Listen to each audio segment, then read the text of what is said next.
Good morning, everyone.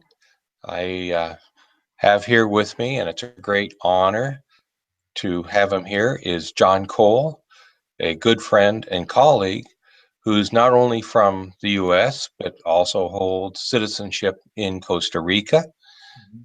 Jon and I have worked together for several years on a book that deals with protected area planning, heritage planning, and I would like him to talk with us a little bit about this notion of holistic planning.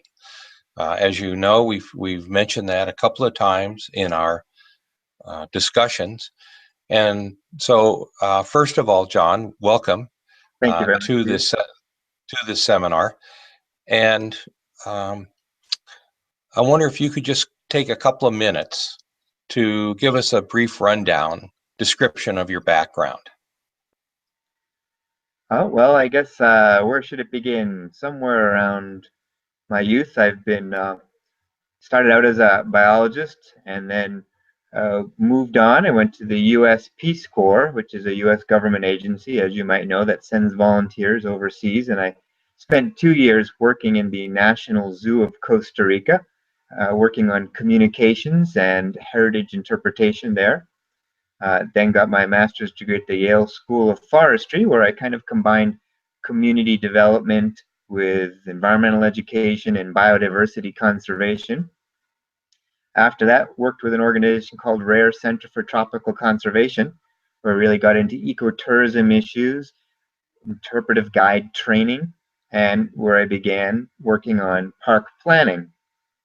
And since that time, basically this notion of park planning has grown with your accompaniment to what we now call the PUP Global Heritage Consortium, which is a nonprofit network that's virtual and global, group of people and organizations around the world who basically were dedicated to changing the focus of how heritage is managed and planned for in heritage areas around the world.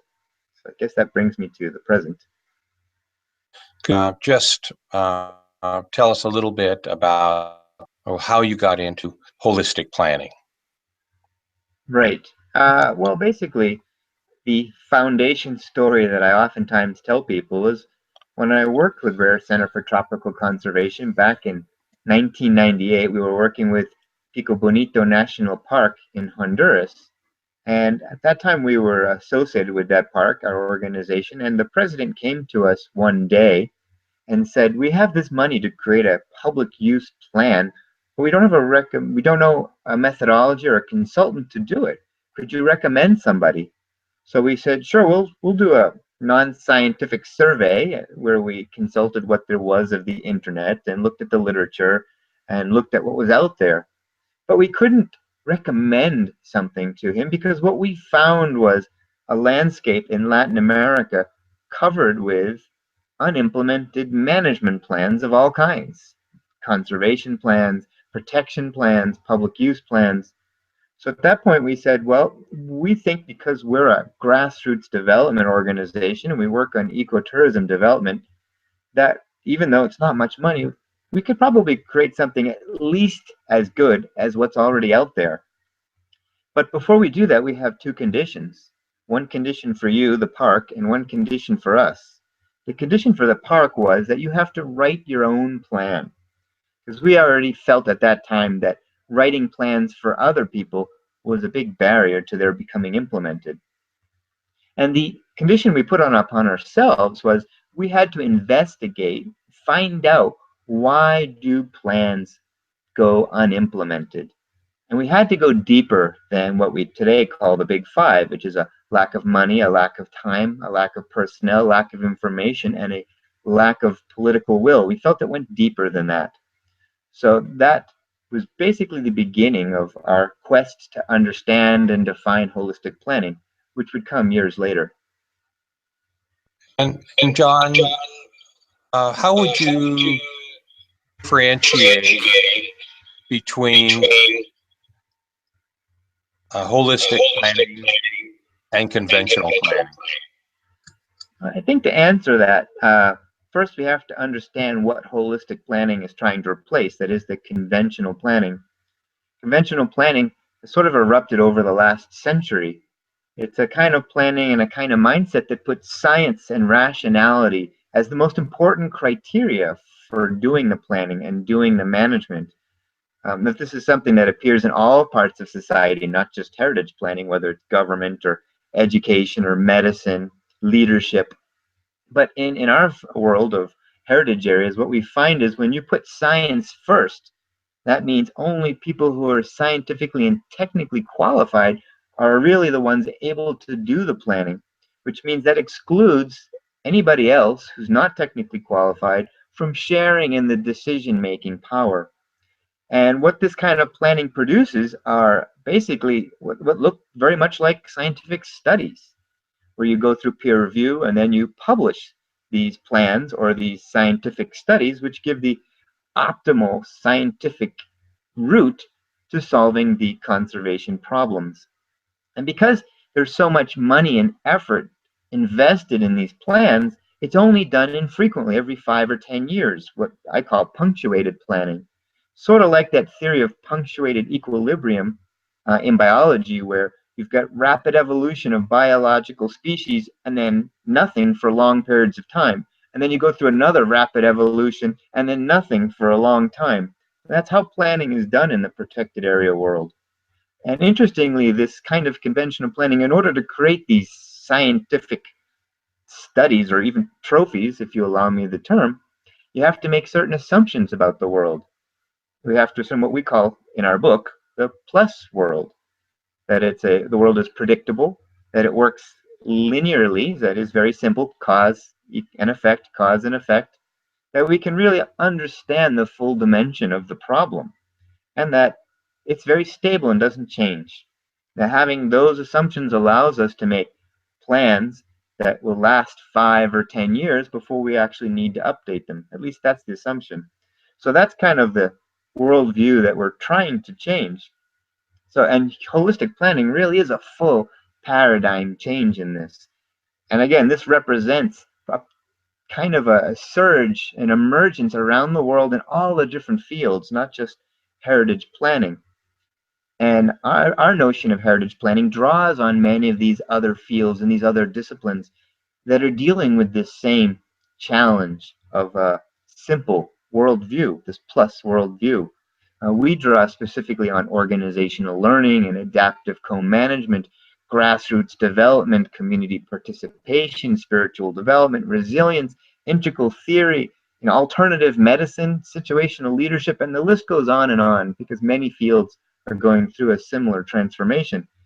But not so much in our field, I think, because heritage tends to be dominated by scientific professionals. On the natural side, they're oftentimes biologists, foresters, agronomers, and on the cultural side, it tends to be architects and archaeologists and art historians who really place a premium on science because that's their training. So holistic planning instead sees the world very differently than this plus world, which is this nicely packaged, well-behaved, slowly changing world. Instead, we see it what we call the dice world, as if you're throwing dice on the table. You never really know what the numbers are going to be that come up. DICE stands for dynamic, impossible to completely understand, complex, and ever-changing or evolving. So this is a world that's chaotic and changing and uncertain, and we need to be able to adapt in this world. So this kind of planning, this holistic planning, is very much focused on adaptability.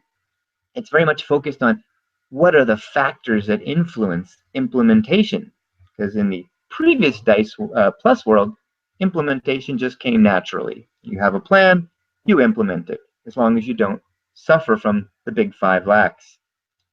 Holistic planning, on the other hand, focuses much more on the social process, on the constituent community around a protected area, and strengthening them so they have the ability to make decisions together and to manage their conflicts and to adapt together to the changes that the world is constantly throwing at us, versus the plus world, which is basically just produce a highly technical quality plan. So the holistic planning is about consensus and bottom-up, oftentimes, planning, and the conventional planning is top-down expert-driven. Another aspect of the holistic planning is really a holistic view of the development process itself. It understands that we need to develop the constituent community, so that they can implement better together. It looks at the interior and exterior dimensions of both individual people as well as organizations, such as their culture. And that these interior and exterior aspects, perspectives, have to evolve together. It's a very systems-based approach.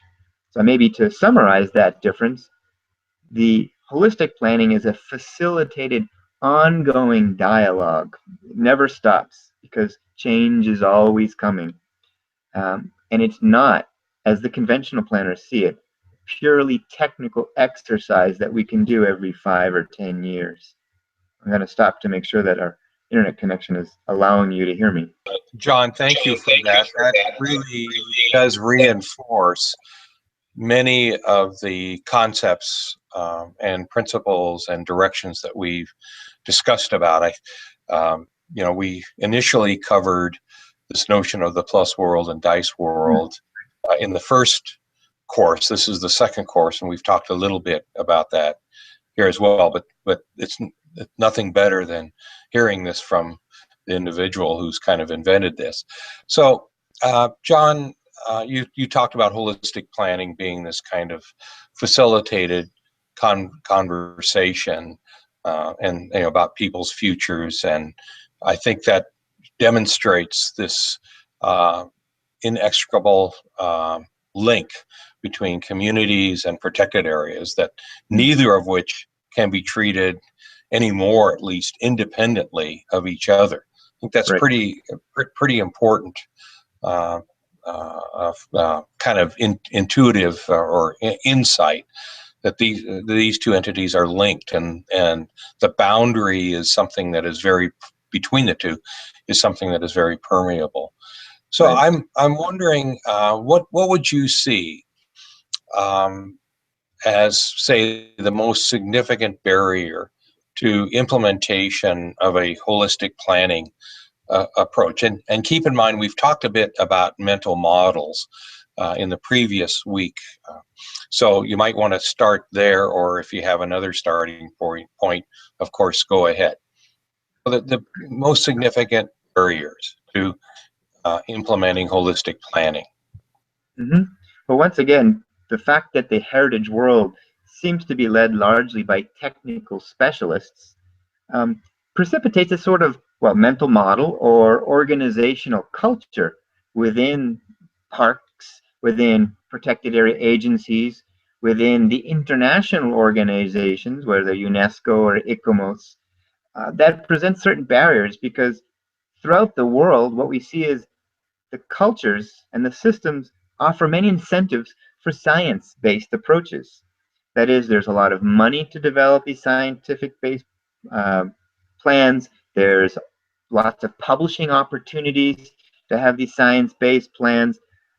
There's a whole community of consultants that are well connected both to the parks and to the international heritage agencies that you can easily call upon. There's a whole language and set of technical tools that are available, and all of these support producing conventional plans that are scientifically very respectable, but don't really have much of a chance in a real world that is very messy, right?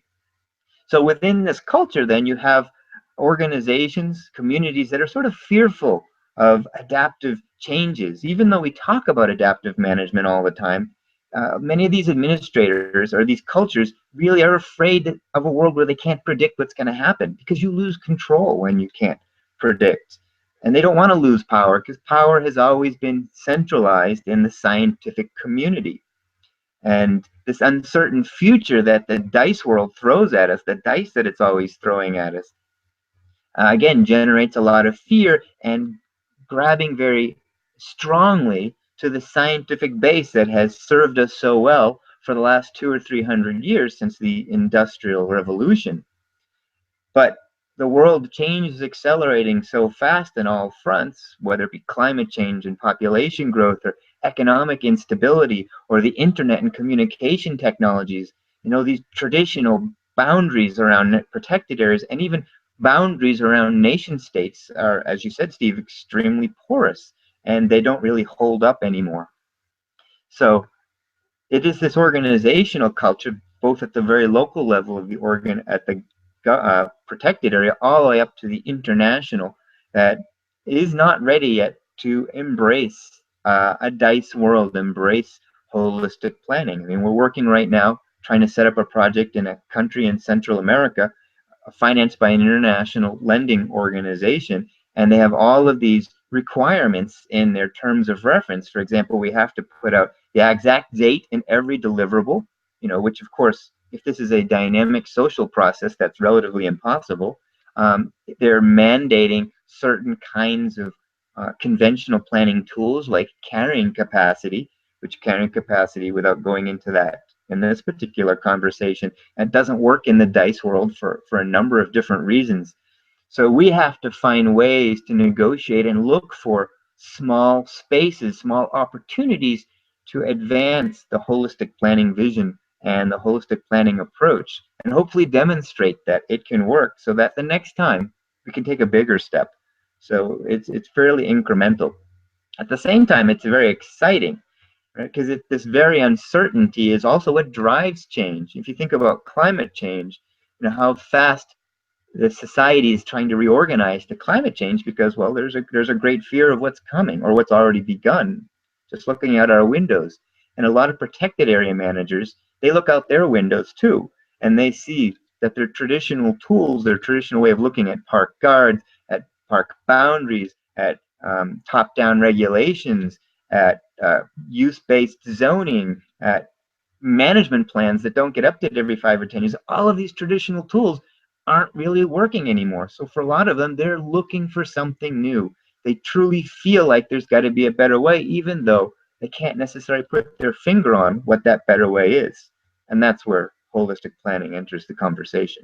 Okay, John. I think that's those are really good words. One item that I want to make sure that people don't misunderstand is that, in terms of being critical of kind of this scientific-based, expert-driven paradigm, you are not really arguing against science. Is that correct? That's absolutely correct. And that's a great point that you make. In this facilitated dialogue of the entire community, the scientists are an extremely important part of the community. They need to generate the information and produce the scientific models that inform the conversation so that the community can make appropriate science-based discussions. But that's different from allowing science and the scientist to dictate the terms of the conversation and exclude other valid points of view. Because in the conventional world, there's only one kind of knowledge that has respect, and that's scientific empirical knowledge. In the dice world, where we have many different actors, there's many different kinds of, or at least several different kinds of ways to know the world, whether it be collective knowledge or experiential, intuitive, spiritual. I mean, there's multiple different ways to know the world. Indigenous folks have different ways of knowing. So we try to bring in all those different multiple ways to complement science, which is one particular way. So yes, you're right. We're not excluding science or demeaning science. We just want science to play its proper role in this larger society or community-wide conversation. Yeah, that's reassuring, I think, to some people. And I think part of the issue is that in this new world and with this notion of holistic planning, I don't think we're yet sure about how we're going to use science and other forms of knowledge that you refer to, experiential knowledge, collective knowledge, indigenous knowledge, and so on. And there may be still other forms of knowledge that we're as yet unaware of. I think I want to ask you kind of a different question here. And, we often, when we talk about holistic planning, we talk about it in terms of a critique of conventional planning. And we talk about DICE as a critique, in a sense, of the plus world. But does holistic planning open up kind of new opportunities for the protected area manager and planner. Is this provide some avenue into the future that maybe conventional planning isn't, without critiquing conventional planning, because I really want to kind of end this interview on a more positive, constructive note. Mm-hmm. And I think you're right. It really does create new opportunities. To quote you, actually, a point that you have made and made in the book is that in the past decades, governments had both the authority to plan and the power to pretty much unilaterally implement those plans for quite a few years. But with the changing world, with it becoming much more dice and accelerating change, we now have a situation where governments still retain that authority to plan, but no longer have the power to unilaterally implement. I think a lot of that power has diversified, and kind of like sand going through your fingers has taken many different forms. I mean, if you want to talk about implementing tourism, you have to work with the tourism sector, the private sector. If you want to talk about park protection, you have to work with your neighbors. If you want to talk about communication, you have to use social media. You can't do this from your capital city offices anymore. So what that means is that the communities now have a much greater opportunity to contribute, because holistic planning, by really recognizing and bringing the entire community into dialogue, empowers that constituent community.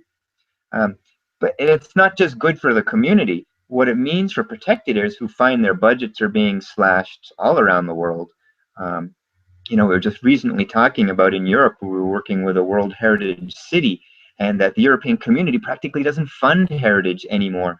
So that means there's a much greater push for World Heritage cities, and you'll see in national parks too, for greater sustainability. You hear about financial sustainability as a term that's used an awful lot. Well, if we can't depend on the national governments as our source of financial sustainability, where can we turn for those resources? Well, in the communities. And I don't just mean local communities outside. I mean the entire group of people who are interested in this particular protected area, whether they be scientists or tourists or friends groups overseas. They're all part of the community too. But by empowering this community, protected area managers will find that they have a new source of ideas, new sources and information flows that they never had before. And by working with the community, they're able to make changes that their own centralized bureaucracies can't do quick enough, thanks to the community. So that's from the park perspective. I think there's also opportunities for people coming out of college, and new opportunities for people who are still trying to define their careers. Now, in the conventional planning world that depended very much on consultants and planners with their strong technical backgrounds, very oftentimes those people didn't have much experience working with communities. But in this new DICE world, if planners and consultants can also see themselves as social process facilitators and development agencies, helping parks and heritage areas do their work for themselves instead of doing it for them, they're going to find much more opportunity to work in the future. In other words, if they can make the transition from being just a technical specialist to being a process and maybe even a little more generalist, they're going to have much more opportunities for producing real results on the ground. And that's what we're trying to encourage at the PUP Global Heritage Consortium, are facilitators who have maybe not highly technical knowledge as a planner, or highly technical knowledge as a tourism development, or highly technical knowledge as a biologist, but someone who can bring together those technical experts and ask the right questions and set up this conversation so that it can produce not just a technical plan, but an ongoing planning process, a holistic planning process, an adaptive management process that hopefully goes on and can roll with the punches that the world throws at us increasingly from day to day and year to year. Mm-hmm. Well, thank you, Jon.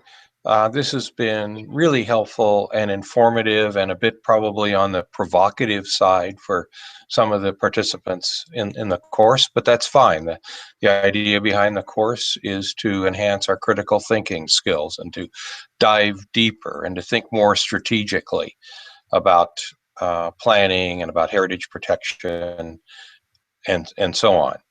I want to thank you for taking your time to help us and to have for you to provide us with a better understanding of the new way, perhaps we could call it, of planning for protected areas. So thank you again, Jon.